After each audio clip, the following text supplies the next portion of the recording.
اللهم صل وسلم وزد وبارك على رسول الله وآله الأطهار. أعوذ بالله من الشيطان الرجيم. بسم الله الرحمن الرحيم.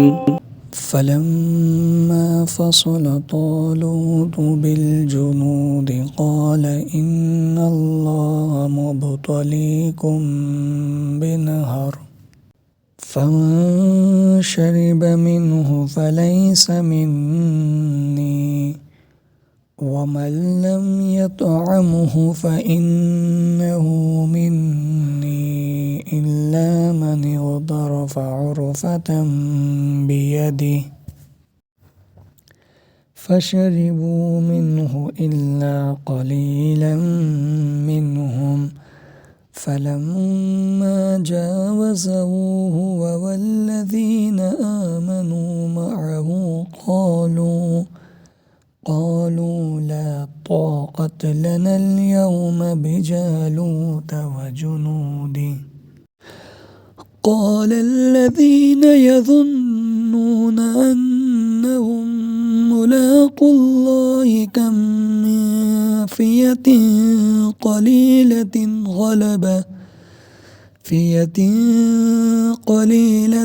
غلبت فئة كثيرة بإذن الله والله مع الصابرين.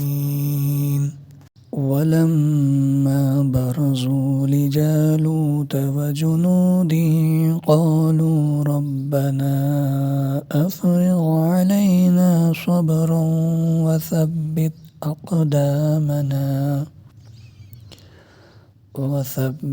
أقدامنا وانصرنا على القوم الكافرين.